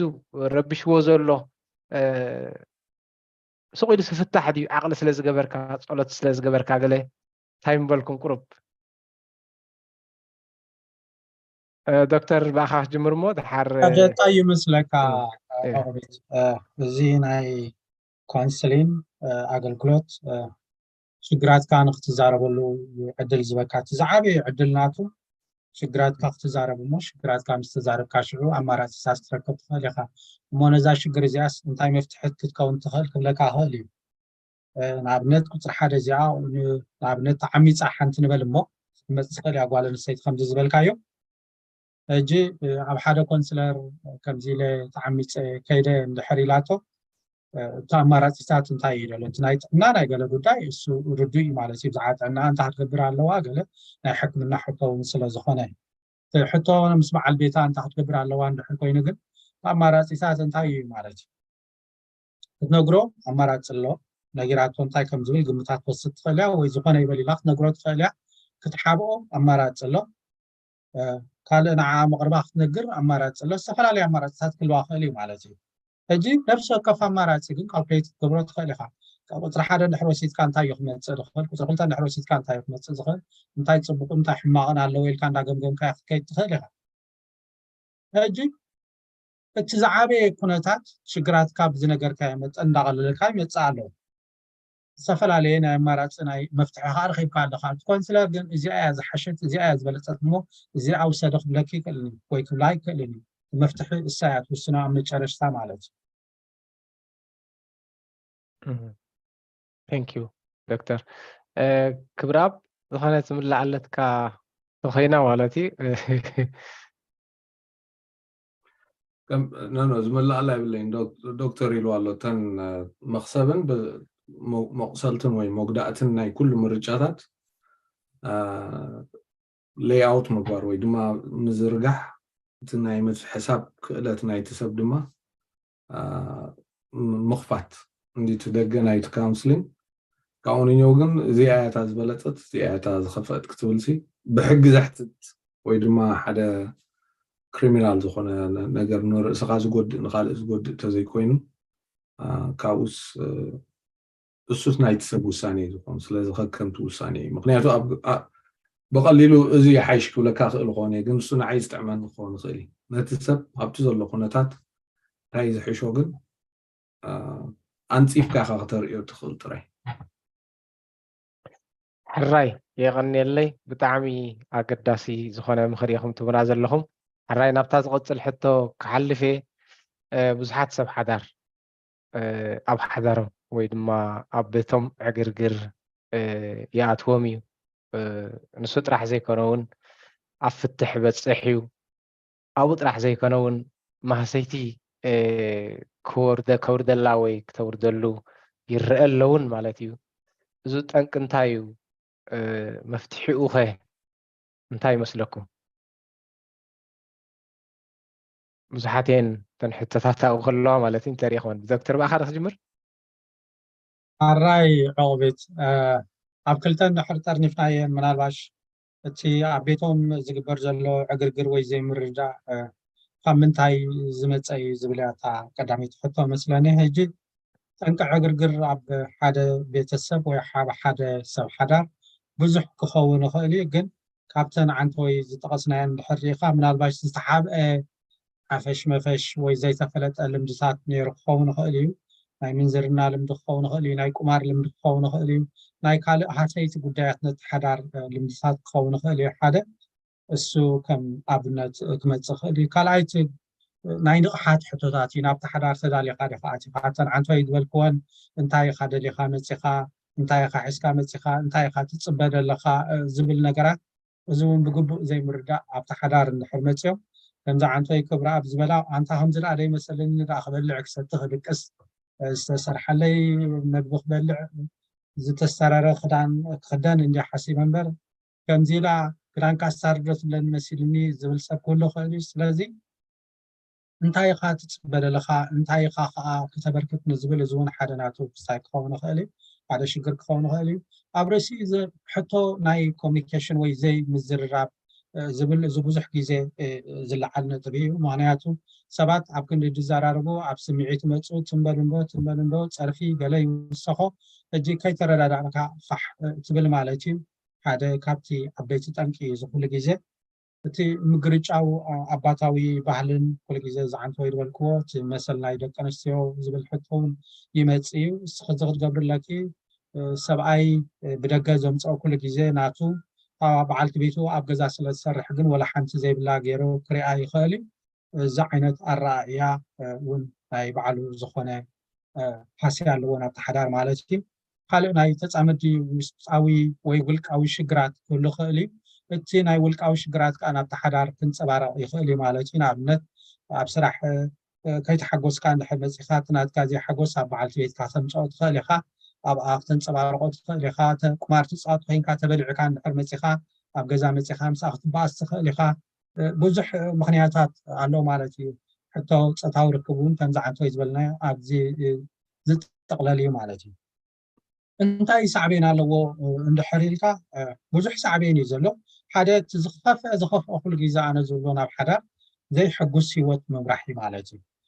ሓዳር ሓደ ሕጉስ ሂወት ክትመርሕ ይከኣልካ ተኣትዎ ግን ኣብ ክንዲ ትተሓጋገዝ ብኩሉ ዓይነት ማለት እዩ ኣካላዊ ሞራላዊ ስነ ኣእምራዊ ትተሓጋገዝ ትተዓማመፅ ማለት እዩ ኣካላዊ ዓመፅ ክኸውን ይኽእል እዩ ክትተሃራረብ ትኽእል ኢኻ ስነ ኣእምራዊ ዓመፅ ክኸውን ይኽእል እዩ ጭንቀት ገለ ክመፀካ ክእል እዩ ካልእ ከምኡ ዝኣመሰለ ክሳብ ከምዚ ዝጠቐስካዮ ናብ ሂወት ሓደጋ ዝመፅእ ነገራት ክመፅእ ይኽእል እዩ ማለት እዩ እዚ ኣብ ሂወት ሓደጋ ዝመፅእ ከዓኒ ደቶም ቆለውዕ እውን ሃስያ የምፃሎም እዩ ዋሽንኳይ ኣዲኦም ሞይታስ ኣዲኦም ትቕጥቀጥ እንድሕር ኣላ ትብደል እንድሕር ኣላ ኣብቲ ገዛ ህውከት እንድሕር ኣሎ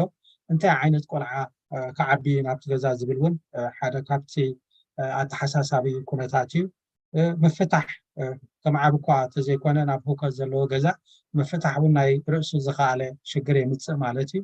ኣብቶም ቆለውዕ ርእሱ ዝኸኣለ ሽግር የምፅእ ኣብቶም ሰብ ሓዳር ከዓ ርእሱ ዝኸኣለ ሽግር የምፅእ ብፍላይ ጓል ኣንስተይቲ ከዓ ናብዚ ኩሉ ግዜ ተሃሳይት እያ ትኸውን እቲ ወዲ ይኸይድ ኢልካ ጓል ኣንስተይቲ ብሕልፊ ቆለውዕ እንድሕር ኣለዋ ቆለዋዓ ሒዛ ተርፍ እያ እሱ ካልእ ምርዖ ሳምስ ቆለዋዓ ግዛኣ ትሕልፍ ማለት እዩ ስለዚ እዚ ዝኣመሰለ ሳዕቤናት እውን ኣለዎ ክብለካ ዕፅር ኣቢለ ማለት ቴንክ ዩ ክብሪ ኣብ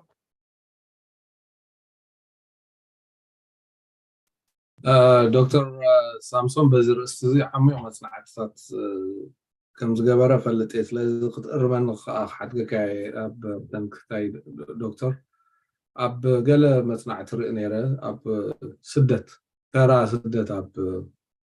ኣብ ሰብ ሓዳር ዘለዎ ፅልዋ እንታይ እዩ ዝብል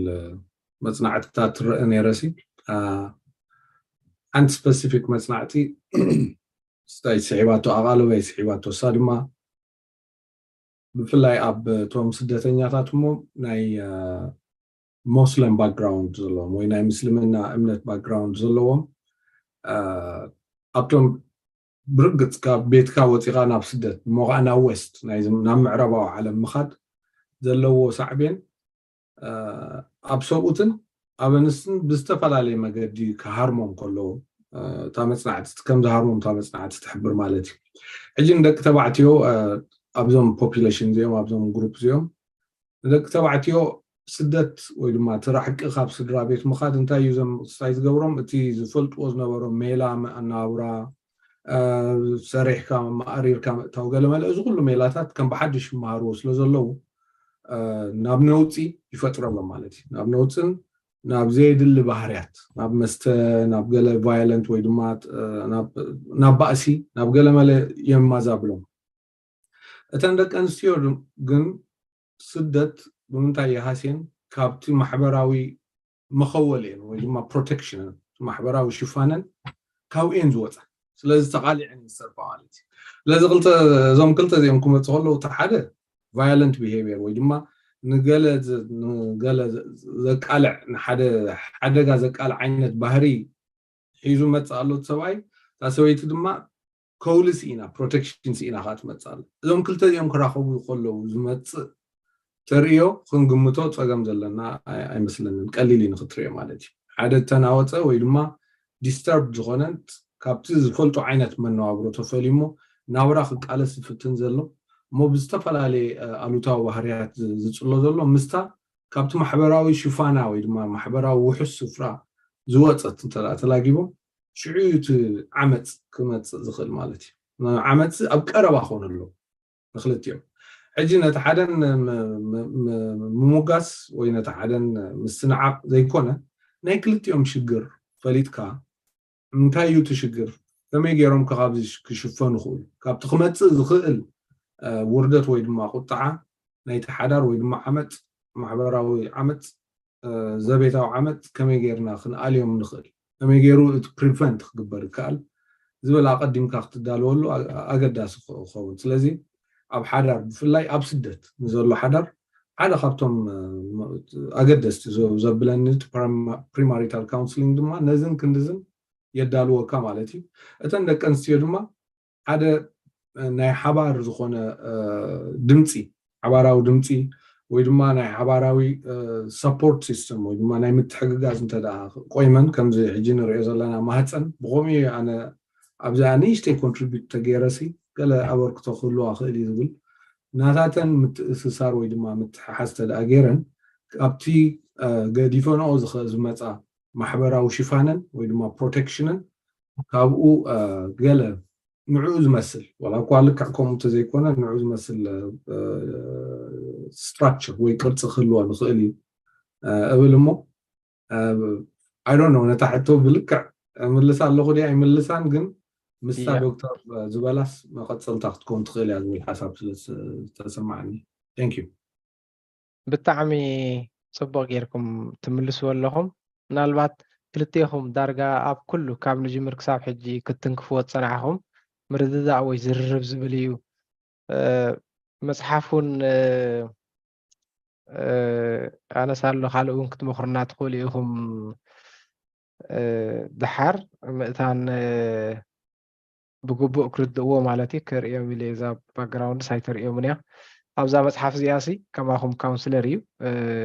زود مالتي اتزخبده أو عالم مش زي ردع كاسب من بريل الله بخال أزراربا أكداسي يلكم زخبده كايلكو خالا يكونن حاسين يكونن مش كما يكونن وتعدر مخانا يكونن مش زي ردع كاسب من بريل الله كالي زررب لب مرعاي لو انت تزراري بكاسب بك لب تنكيف كيا مالتي ولا الله انتاي زررب قربس كبا قالبولو اي نزرارب عندنا نعندتي نعندو قال يعني انتاي مالتكم زررب كبال كلسي اسك قرب اندا تقايقهم صخلو زرارب يلو ندم ويت مرد عز بحال سخميو قرب تتوسخنا با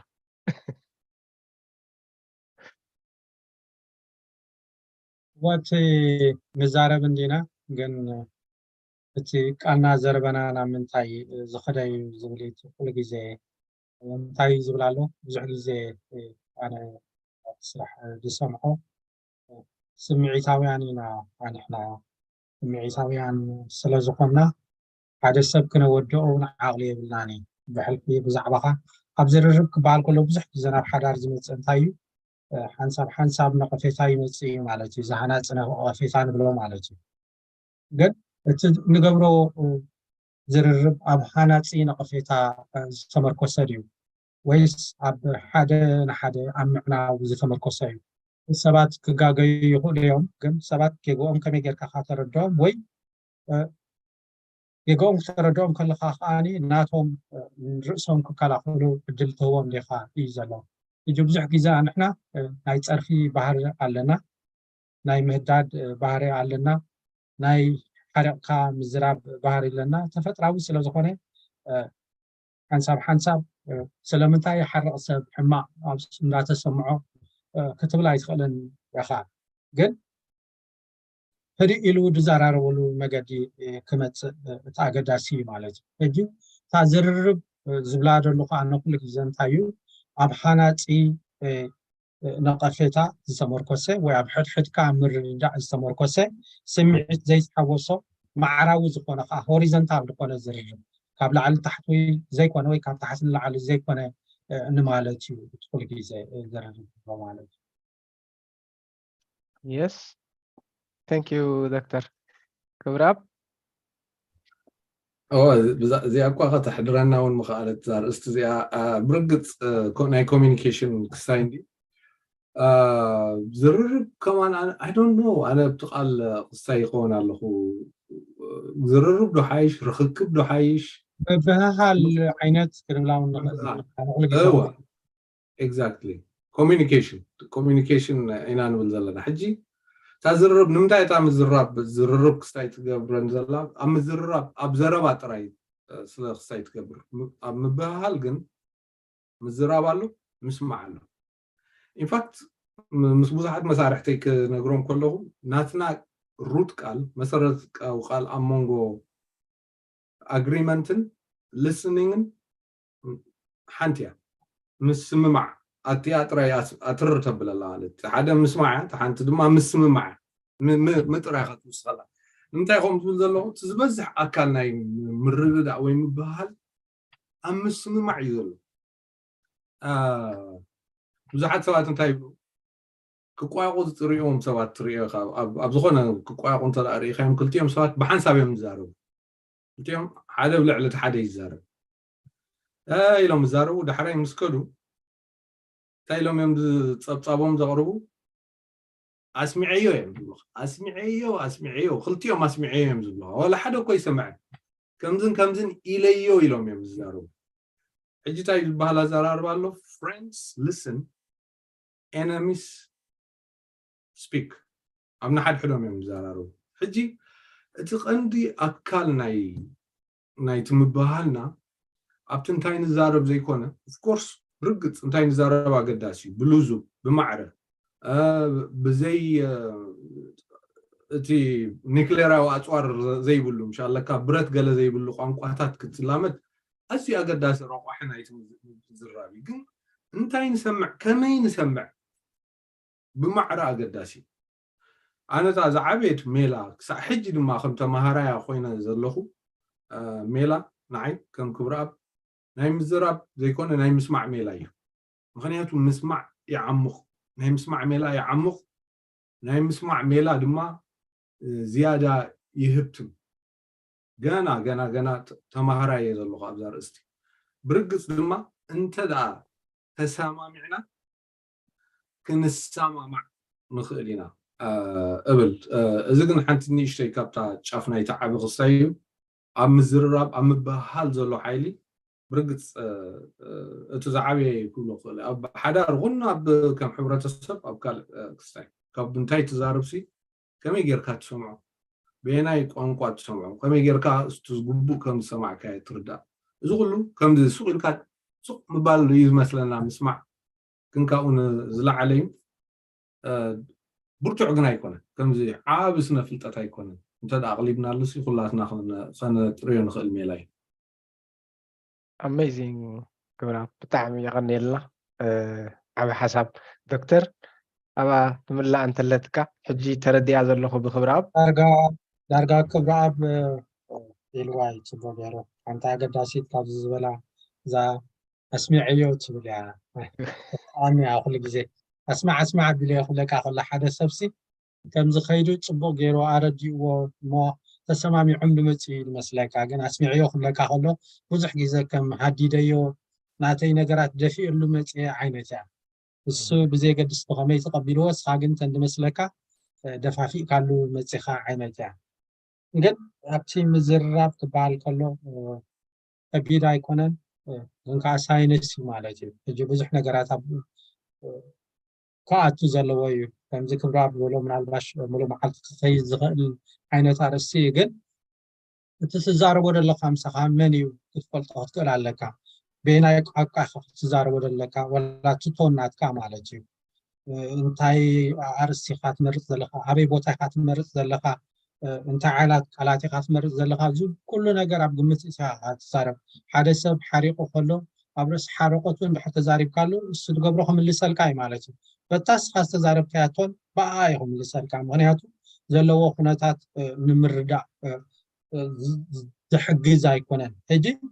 بزح نجارات عبد المتيخا الصعبي يقسم على زخل هدي إلكا تردع له خناتات مستعر مالتي بحفظ بتعمي يغني لنا درجة حتتاتنا تودي كبرى سماعتنا حتى زلكم نقبل نخلينا دحردا حدا خلتا مالتي كتمصو تخليهم ምናልባት ንሶም ክሳብ ዝመፁ እቲ ሕጂ ዝተረዳእኽዎ ብዝሃብኩምና ብሉፅ ምኽሪ እንታይ እዩ ሰምዕሲ ክትርዳእ ኢኻ ክትሰምዕ ዘለካ ክትሰምዖ ጃስት ነቲ ቶን ኣይኮነን ክትርድኦ እዩ በቃ እቲ ምስማዕ ዝበሃል እታ ምርድዳእ ከምዛ ተረዲኣትኒ ዘላ ማለት እዩ እንተተረዲእኻዮስ ክንዲ ነቲ ዝብሎ ዘሎስ ነቲ ዘድልዮ ዘሎ ክትምልስ ናይ ምርዳእኻ ውፅኢት ከማያት ሓቂ ሓይሽ ቀላል ኣይኮነትን ብፍላይ ከስምዐ ኢልካ እንድሕሪ ኺድካ ቀላል ኣይኮነትን ዌል ወሃብቲ ምኽሪ ኣፅናዕቲ ከለኹም ክሳብ ሕጂ ተምሃራኤ ዝብል ናይ ተምሃራይ ልቢ ሒዝካ ምኻድካ እዚ ካልእ ትምህርቲ ንባዕልና ማለት እዩ ብጣዕሚ ደስ ዘብል ካብቶ ክትብሎ ፀናሕኹም ማለት እዩ ቀፃሊ ክትመሃር ከም ዘለካ ኣብኡ ማለት እዩ ብጣዕሚ ደስ ኢልኒ ንኣይ እውን ተረዲእኒ ከምኡ እውን ተሰሚዐያ ንበዓልቲ ቤተይ ንመርዓተይሲ ኣይመስለንን ኮንፍሊክት ዘጋጥመና ማለት እዩ ከምዚ ንኣኹም ዝሰማዕኹምኩም ምክንያቱ ክርዳእ ክሰምዕ ፀኒሐ ከስማዓኩም ኢለ ኣይተበገስኩም ፀኒሐ ማለት እዩ ስለዚ ክቡራት ሰማዕትና እዚ ክብሉና እዞም ሰብዩ ንኣብነት ተሓዳር እቲ ወድን ጓልን ሳሬት እንተኮይኖምሲ እቲ ኮንቨርሴሽን ወይ ኮሚኒኬሽን ዝበሉና ከዓ ዓለባ ሳሬት እዩ ማለት እዩ ወይ እቲ ስፓይደር ኔት ዝበሃል ንሱ እዩ ንሱ የለን ክወጥቅዮም ቦታ የለን ማለት ስለዚ ዘረባ ወይ ኮንቨርሴሽን ምስማዕ ምርዳእ ማዕረ ክንደይ ኣገዳሲ ምዃኑ ገለ ነገር እንተጋጢሙ ከዓኒ ናብ በዓል ሞያ ማለት እዩ ቁጠባዊ ናብ ናይ ቁጠባ ሞያ ከምዚ ናይ ሓዳር ምኽሪ ናይ ምዝርራብ ድዩ ናብቶም ካውንስሊንግ ፕሪ መሬጅ ዝብል ዋላ እውን ድሕሪ መሬጅ ዝህቡ እዮም ዝኾኑ ማለት እዩ ናብኡ ምኻድ ኮታስ ናብቲ ፀገም ከምዚ ስራሕ ደሊኻ ናብ ናይ ቤት ፅሕፈት መራኸቢ ስራሕ ትኸይድ ኣብዚ ናብ ሓዳር ናብኡ እንተኸድና ክሰልጠና ህይወትና ፅቡቅ ክኸውን ይኽእል እዩ ኣነ ብጣዕሚ ዕጉብ እየ ካሓቶ ወይ በቲ ዝሓተትኮ መልሲ ብዝሃብኩሞ ማለት እዩ ዝኾነ ዕታታት እንተልይዎም ክንፅበ ኢና ምናልባት ክብለ ዝግባአኒ ወይ ኣባህላ ምኽኣል እንተስኢነዮ ከም መዕፀዊ ወይ እውን ከም መመልኢ ከገድፈልኩም ማለት እዩ ሕቶታት እንተዘይመፂና ካብ ብፀትና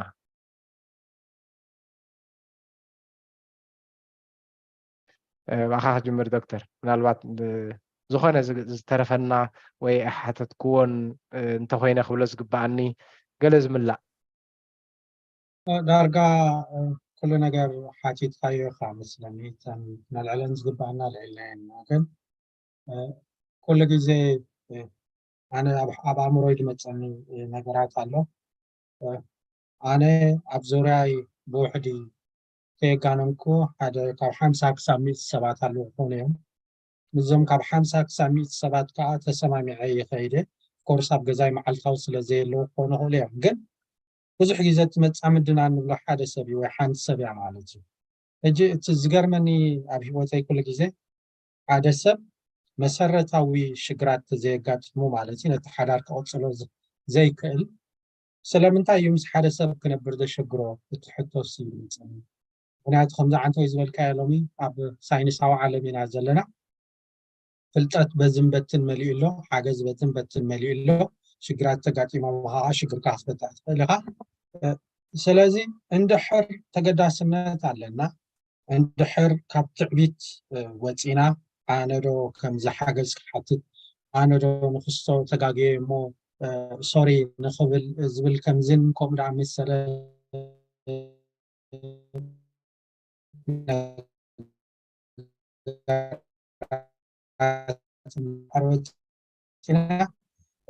ኣብ ሓዳር በዚ ከም መጨረሻ ከም መዕፀዊ ሰባት እንታይ እዮም ክገብሩ ዘለዎም ንዝብል ኣትሊስት ኣብ ከባቢኦም ዘሎ ፍልጠት ክፍትሹ ምስ መፃምዶም ክዘራርቡ ተኽኢሎም ዝሓሸ ሂወት ክነብሩ ይኽእሉ እዮም ዝብል መርጂ ይፃለኒ ቴንክ ዩ ዶክተር ቴንክ ዩ ክብራብ ገለ ዘይተንከፍናዮ መዛዘሚ ወይ ገለ ማለት እዩ ከም ኣነ እውን ኣብዚ ሕቶ ማለተይሲ መጀመርያ ብዙሕ ክሓቶ ዝግባአኒ ናይ ሓተትኩ ንኸውን ንስኻ ትፈልጦ ማለት እዩ ሓተት ዝግባእ ስለዚ ገለ ክምላእ ዝግብኦ ያ بزح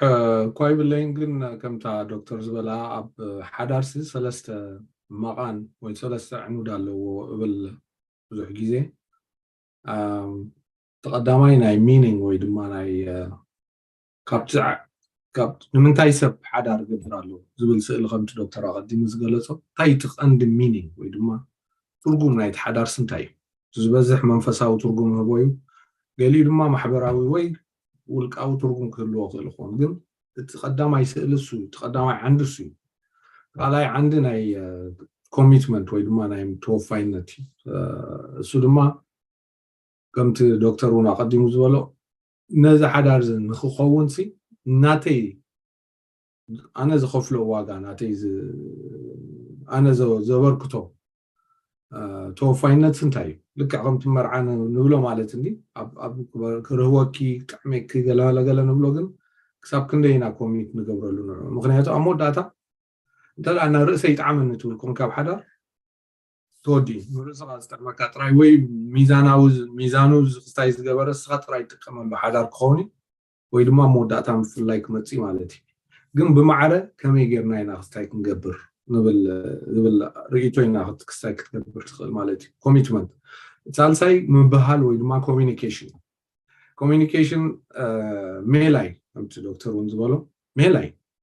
تمهارو تطريو commitment تمهارو تطريو يكونن توسنوي ناي وساني حتوي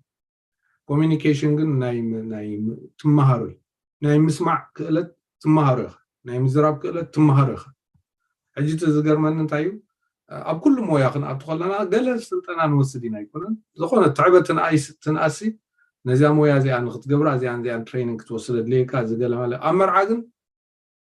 كومز بهالله سوق كاتاتو تحمبيب كاتاتو عندي اكسبكت عن كل ነገር كسايك سرحلك لموت كوين خسر حلقات تتصبي مالتي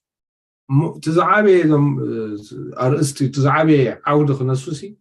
بزي مدلاو بزي تمرت بزي مدلاوات ويدما قال مويا الناس نقا بزي مخاتسي كل ነገር كسر حلقات زي سرح حلقات ما تسنبد مالتي ስለዚህ ኣብ ሞያ ኣዝየ ከተኩር ፈቱ ከተላመድ ትኽእል ኢኻ ንምሃሮ ንኽእል ኢና ንዓብዮ ንኽእል ኢና ልዕሊ ኩሉ ግን እቲ ናይ ልብና ክስታይ ኣነሲ እዚ ነገር ዝክሰልጥ እዚ ሓዳር እዚ ክሰልጥ ሲ ብርእሰይ ይሕልና ኣሎ ትብል ከለኻ ከዓኒ ሓደ ናይ ውሳኔ ሕቶ እዩ ሕጂ ጅግና ዝበሃል ኣብ ማሕበረሰብ እቲ ክንደይ ኣሽዓት ከሲቡ ንኻልኦት ክንደይ ክሳይ ገይሩ ክንደይ ሃብቲሙ ዘይኮነ እቲ ጅግና ዝበሃል ኣብ ማሕበረሰብ ንሓደ ዕላማ ንኽሰልጥ ሲ ክንደይ ከፊሉ እዩ እቲ ጅግና ዝበሃል ኣይኮነን ስለዚ ናይ ሓዳር ጀጋን ንክንኮን እንተደኣ ኮይና ነቲ ሓዳር ክንምንታይ ንኸፍለሉ ኣለና ክንምንታይ ንውፍየሉ ኣለና እዩ ዝመስለና እምበር ክንምንታይ ንመፅዮ ኣለና ክንምንታይ ካብኡ ንረባሕ ኣለና ጅግና ኣይገብረናን ንሳ ናይ ኮሚትመንት ሕቶ እያ እዚአን ክብል ደሊ ይቐኒየለይ ከዓ ስለዚ ዕድል ቴንክ ዩ amazing እስከ ሳሚ ሓውና ገለ ኣለቶ ወይ ትምላእ ወይ ሕቶ መስለኒ እሞ ብጣዕሚ ኣነ ዕጉቤ ወላ ተኸታተልትና እውን ብሉፅ ምኽሪ ኣዝዩ ይቐኒየልና እዮም ዝብሉ ዘለው ብስሞም ኣነ ከዓ ቃል ኣውፅኤ ነቲ ዝብልዎ ዘለው ብላይክ ወላ እውን ብፅሑፍ የመስግነኩም ኣለኹ ሳሚ ናባኻ هو أنا بزلعة درجة سلتي لزوب حسابكم من زغلصكم قال الصاب تعمي تبو غيركم غلصكم ياهم معناتها كابهم لعلي كسخلو زخل ነገር የለን ከምስኩነኩም ፈቱ ግን أنا خمناتي أتحساسባ ወይ ሓዳር ከምዚ ውዱእ ነገር ሲየለን ከምዚ ኩሉ ሰብ ስነናቱ መንገዲ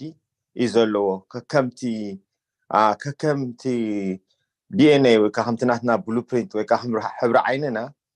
سبات نفعل علينا هجي تسب جن قلت إنت كله خلالو قلت إنت مالس وكا open زي transparency بحال أمونغو تبسب حدار ناب حدار كتكيد كلها أنا همناتي تسب قبر زلوسي personally سي تدالي ديو كابتن يقول عنتي ناب سبعي نت تسغاجر دي سبعي كتكون لك حدار قدم حساب كمان سبعي مالتي ناتكا دخمت كان ناتكا برتاع كان تفلت ديخا منات حنساب أنا يو أبسبات مبزحت جزيت ريو نات كادخ مسنتي بارتنر وكانت خلايكا وكانت خلايتها كتسكمات فتن تتسقم كنت خايفة سخامو هان كات أمنلو تخل كت أمنلو نكون كخلاي كم ودي يكون كاس كم سو أك تحسب متجمر كاي نفسها مش فلتكا نفسها مسسا غير كايخا اجتين تزعبي تسقم أمناتنا حبرت سبتريو أم نفس ولكنا عين سرحنا تحدك نقطة خلنا سني كابتخال أينا نتصبي علينا بزح مالت حجة أنا بتزعبي نجر كونات رأيني قدام نجر نفسها مفلات لك نسب أي كتكون كلاي كم زخت بلوز أنا حكم مصنعت دي هتجبر سواء دي هتحدد ناتكاز هون تعاري تجبر لك تزعبي نجر كلاي تخال أي كاسي إسخا مالتي استتقود إسخا تقداها إسخا تقود إخا سوق قداي تتفعل على خاون كل تخات قداها زيركا سني كم قد كسارو سلازة عبي نخسارة نخا قوان فكاسي بتعم بليح كتكون لك بحدرك كم مخري نايزي طقم سوات كتتنقى لك منيو أب حدارو تصبق زلو أبنت كخونك الزخيل كابوم مخر موساد سبيتو قديفوا ويكاني حدار دي بالله صح حدارها قديفة بينا تشجر كلا ناتا شجر حبيعة أنا تصبح زلهو كم زين نبلي عنده تهجبر لكي على زرابة ويسوبت كأهم أبار ترحيب كهاني سفر عليهم عين الزرابات قد فإنه أنا استلومي قال ملا تفوكس قبر زلوا سبكن حذر كان نايول كخا نايول كخا سلزخانات كها بول كخا هتحلوا أزلك كبلوك كميلة قبل بهم لبيع عبيني جن قالوا بزحكت ولا تخل زياجن كم I think مزاخرت كونن اللي أنا اللي የቀንዴልና ሳሚ ሓውና ብጣዕሚ ኣገዳሲ ምኽሪ ማለት እዩ ስለዚ ዝኸበርኩም ሰማዕትና ናይ ሎም መዓልቲ ወዲና ኢና ማለት እዩ ማሕፀን ከዓ ወላ ባዕላ እንተዘይመለሰት ክምልሱ ዝኽእሉ ሞያውያን ማለት እዩ ኣሕዋትኩም ናብ ምምፃእ ወይ ናብ ምትሕሓዝ ተረኣ ክትፃወት ስለ ትኽእል ስለዚ እግም ክብለኩም ከሎ ጥፍእ ክብለኩም ከሎ ኣብ ፌስቡክ ወይ መሰንጀር ወይ ዝኾነ ቁፅሪ እውን ትፈልጥዎ ኢኹም ፅሒፍኩም ከም ዝደልየ ማለት እዩ ግድን ኣይኮንኩምን ጉዳይኩም ክትነግሩ ከም ዝደልየ ምባል ዳምዳም ክንብልና ክንሕግዘኩም ኢና ስለዚ የቀንዴልና ዶክተር ሳምሶን ፀጋይ ከምኡ እውን ክቡር ሓው ክቡር ኣብ ይመስገን ሳሚ እውን ማለት እዩ ናይ ሎም መዓልቲ መደብና ኣብዚ ክንዛዝብና ኣብ ዝቕፅል ሓሙስ የራ